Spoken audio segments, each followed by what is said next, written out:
This audiobook is made by Realm of Audiobook. Book 4. That which rules within when it is according to nature is so affected with respect to the events which happen that it always easily adapts itself to that which is and is presented to it.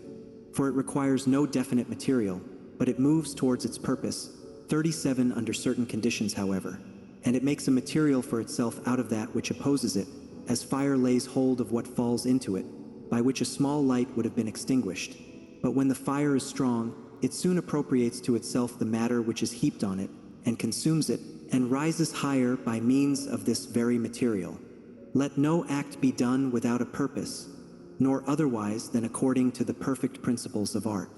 Men seek retreats for themselves, houses in the country, seashores, and mountains, and thou too art wont to desire such things very much.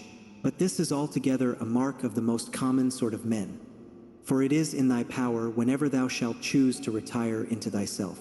For nowhere either with more quiet or more freedom from trouble does a man retire than into his own soul, particularly when he has within him such thoughts that by looking into them, he is immediately in perfect tranquility. And I affirm that tranquility is nothing else than the good ordering of the mind. Constantly then give to thyself this retreat, and renew thyself. And let thy principles be brief and fundamental, which, as soon as thou shalt recur to them, will be sufficient to cleanse the soul completely, and to send thee back free from all discontent with the things to which thou returnest. For with what art thou discontented? With the badness of men? Recall to thy mind this conclusion, that rational animals exist for one another, and that to endure is a part of justice, and that men do wrong involuntarily. And consider how many already, after mutual enmity, suspicion, hatred, and fighting, have been stretched dead, reduced to ashes, and be quiet at last. But perhaps thou art dissatisfied with that which is assigned to thee out of the universe. Recall to thy recollection this alternative. Either there is providence or atoms, fortuitous concurrence of things, or remember the arguments by which it has been proved that the world is a kind of political community, and be quiet at last. But perhaps corporeal things will still fasten upon thee. Consider then further that the mind mingles not with the breath, whether moving gently or violently, when it has once drawn itself apart and discovered its own power, and think also of all that thou hast heard and assented to about pain and pleasure, and be quiet at last. But perhaps the desire of the thing called fame will torment thee. See how soon everything is forgotten, and look at the chaos of infinite time on each side of the present, and the emptiness of applause, and the changeableness and want of judgment in those who pretend to give praise, and the narrowness of the space within which it is circumscribed, and be quiet at last. For the whole earth is a point, and how small a nook in it is this thy dwelling, and how few are there in it, and what kind of people are they who will praise thee? This then remains. Remember to retire into this little territory of thy own. 38 And above all, do not distract or strain thyself, but be free, and look at things as a man, as a human being, as a citizen, as a mortal. But among the things readiest to thy hand to which thou shalt turn, let there be these, which are two. One is that things do not touch the soul, for they are external and remain immovable, but our perturbations come only from the opinion which is within. The other is that all these things, which thou sayest, change immediately and will no longer be, and constantly bear in mind how many of these changes thou hast already witnessed. The universe is transformation. Life is opinion. If our intellectual part is common, the reason also in respect of which we are rational beings is common. If this is so, common also is the reason which commands us what to do and what not to do. If this is so, there is a common law also.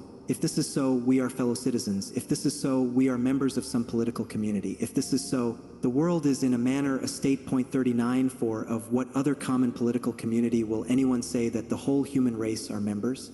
And from thence, from this common political community comes also our very intellectual faculty and reasoning faculty and our capacity for law? Or whence do they come?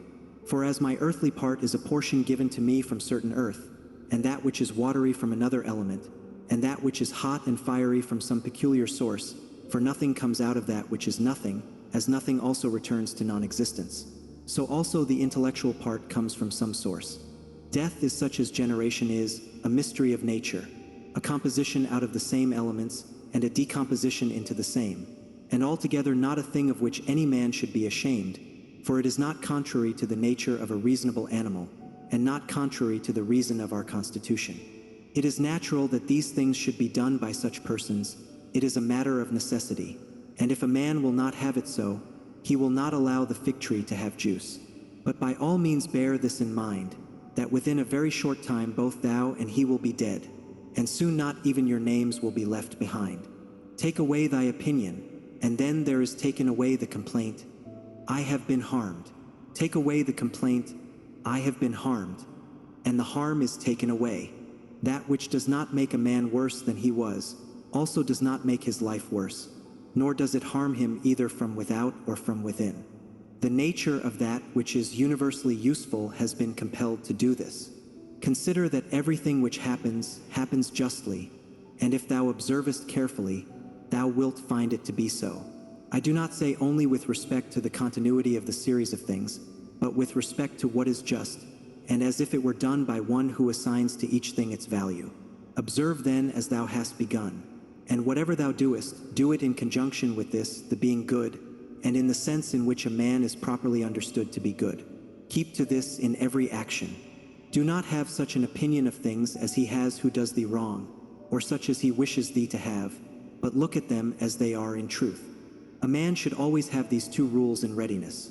The one, to do only whatever the reason of the ruling and legislating faculty may suggest for the use of men. The other, to change thy opinion, if there is anyone at hand who sets thee right and moves thee from any opinion. But this change of opinion must proceed only from a certain persuasion, as of what is just or of common advantage, and the like, not because it appears pleasant or brings reputation. Hast thou reason? I have. Why then dost not thou use it?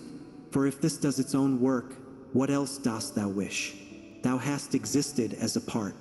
Thou shalt disappear in that which produced thee, but rather thou shalt be received back into its seminal principle by transmutation. Many grains of frankincense on the same altar. One falls before, another falls after, but it makes no difference. Within 10 days thou wilt seem a god to those to whom thou art now a beast and an ape, if thou wilt return to thy principles and the worship of reason. Do not act as if thou wert going to live 10,000 years. Death hangs over thee. While thou livest, while it is in thy power, be good. How much trouble he avoids who does not look to see what his neighbor says or does or thinks, but only to what he does himself, that it may be just and pure. Or as Agathon says, look not round at the depraved morals of others, but run straight along the line without deviating from it. He who has a vehement desire for posthumous fame does not consider that every one of those who remember him will himself also die very soon. Then again also they who have succeeded them, until the whole remembrance shall have been extinguished as it is transmitted through men who foolishly admire and perish. But suppose that those who will remember are even immortal, and that the remembrance will be immortal, what then is this to thee? And I say not what is it to the dead, but what is it to the living? What is praise except indeed so far as it has a certain utility? For thou now rejectest unseasonably the gift of nature, clinging to something else. Everything which is in any way beautiful is beautiful in itself, and terminates in itself, not having praise as part of itself. Neither worse then nor better is a thing made by being praised. I affirm this also of the things which are called beautiful by the vulgar, for example, material things and works of art.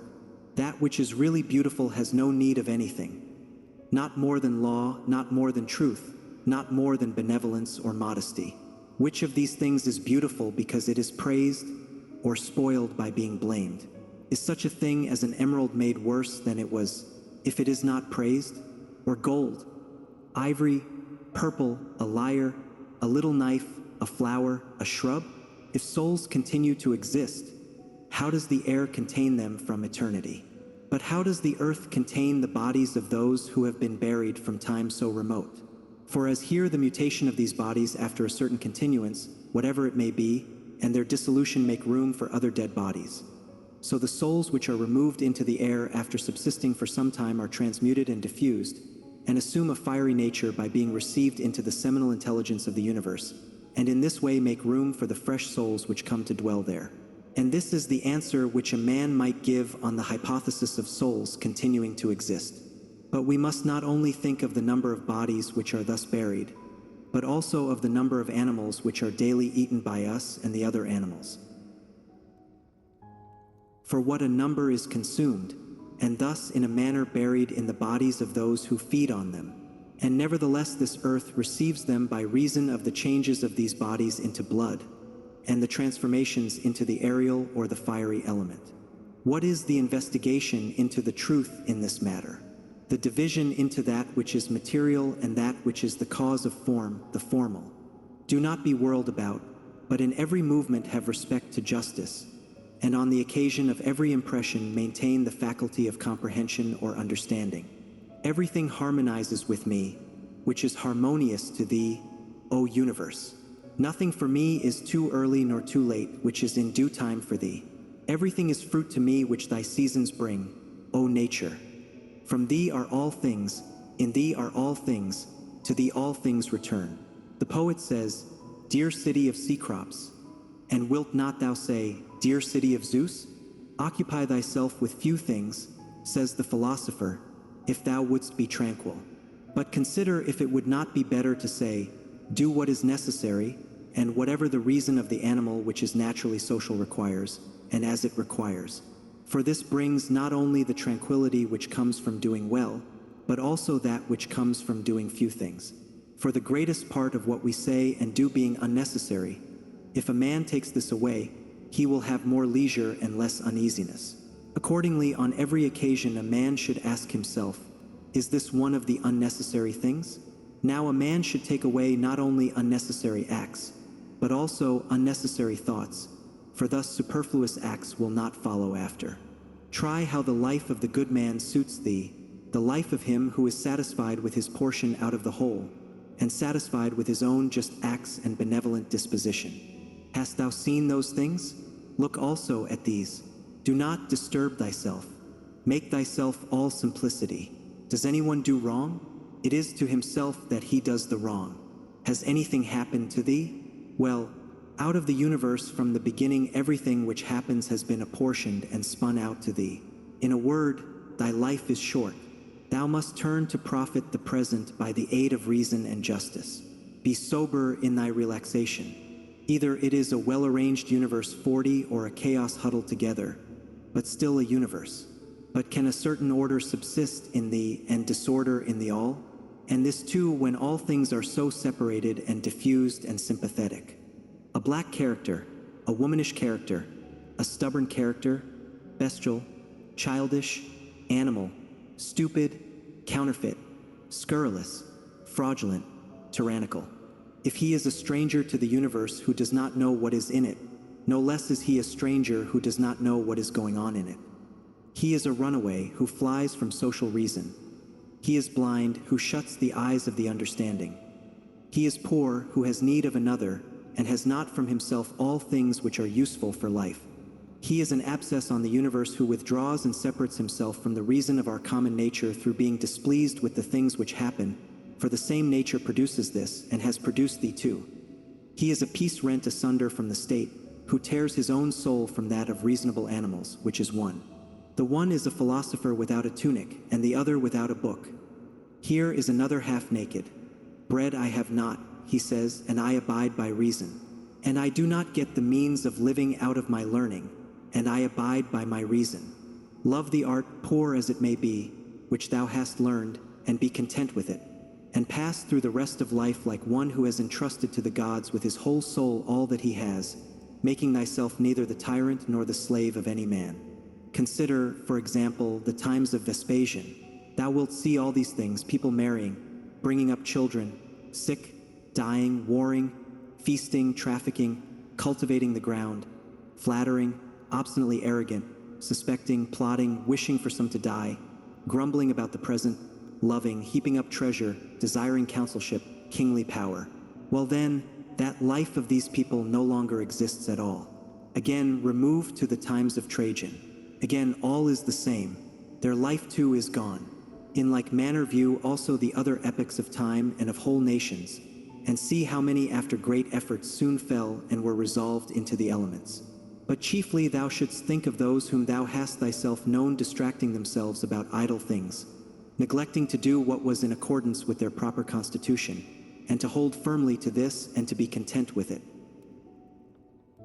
And herein it is necessary to remember that the attention given to everything has its proper value and proportion. For thus thou wilt not be dissatisfied, if thou appliest thyself to smaller matters no further than is fit. The words which were formerly familiar are now antiquated.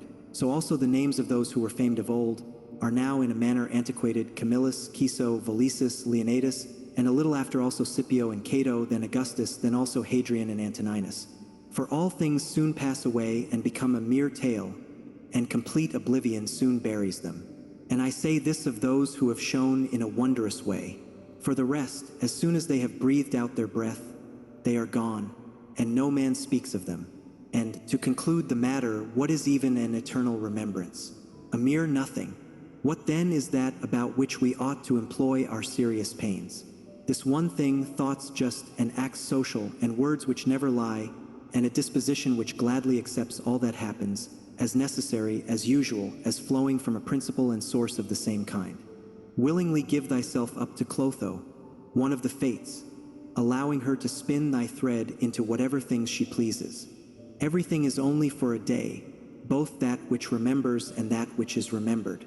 Observe constantly that all things take place by change, and accustom thyself to consider that the nature of the universe loves nothing so much as to change the things which are and to make new things like them. For everything that exists is in a manner the seed of that which will be. But thou art thinking only of seeds which are cast into the earth or into a womb. But this is a very vulgar notion. Thou wilt soon die, and thou art not yet simple, not free from perturbations, nor without suspicion of being hurt by external things, nor kindly disposed towards all. Nor dost thou yet place wisdom only in acting justly. Examine men's ruling principles, even those of the wise, what kind of things they avoid, and what kind they pursue. What is evil to thee does not subsist in the ruling principle of another, nor yet in any turning and mutation of thy corporeal covering. Where is it then? It is in that part of thee in which subsists the power of forming opinions about evils. Let this power then not form such opinions, and all is well. And if that which is nearest to it, the poor body, is burnt, filled with matter and rottenness, nevertheless let the part which forms opinions about these things be quiet. That is, let it judge that nothing is either bad or good which can happen equally to the bad man and the good. For that which happens equally to him who lives contrary to nature and to him who lives according to nature is neither according to nature nor contrary to nature. Constantly regard the universe as one living being, having one substance and one soul, and observe how all things have reference to one perception, the perception of this one living being, and how all things act with one movement, and how all things are the cooperating causes of all things which exist.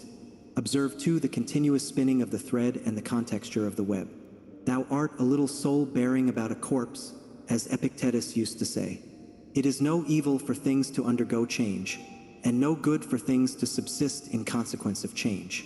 Time is like a river made up of the events which happen, and a violent stream. For as soon as a thing has been seen, it is carried away, and another comes in its place, and this will be carried away too. Everything which happens is as familiar and well known as the rose in spring and the fruit in summer. For such is disease and death and calumny and treachery, and whatever else delights fools or vexes them. In the series of things those which follow are always aptly fitted to those which have gone before. For this series is not like a mere enumeration of disjointed things, which has only a necessary sequence, but it is a rational connection. And as all existing things are arranged together harmoniously, so the things which come into existence exhibit no mere succession, but a certain wonderful relationship. Always remember the saying of Heraclitus, that the death of earth is to become water, and the death of water is to become air, and the death of air is to become fire, and reversely.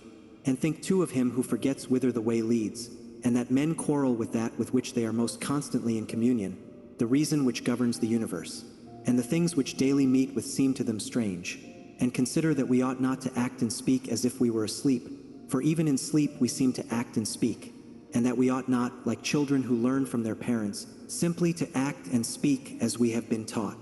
If any god told thee that thou shalt die tomorrow, or certainly on the day after tomorrow, thou wouldst not care much whether it was on the third day or on the morrow, unless thou wast in the highest degree mean-spirited.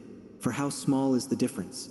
So think it no great thing to die after as many years as thou canst name rather than tomorrow. Think continually how many physicians are dead after often contracting their eyebrows over the sick, and how many astrologers after predicting with great pretensions the deaths of others, and how many philosophers after endless discourses on death or immortality, how many heroes after killing thousands, and how many tyrants who have used their power over men's lives with terrible insolence as if they were immortal, and how many cities are entirely dead, so to speak, Hellas 41. And Pompeii and Herculaneum and others innumerable. Add to the reckoning all whom thou hast known, one after another. One man after burying another has been laid out dead, and another buries him, and all this in a short time. To conclude, always observe how ephemeral and worthless human things are, and what was yesterday a little mucus tomorrow will be a mummy or ashes. Pass then through this little space of time conformably to nature, and end thy journey in content, just as an olive falls off when it is ripe, blessing nature who produced it, and thanking the tree on which it grew. Be like the promontory against which the waves continually break, but it stands firm. Unhappy am I because this has happened to me.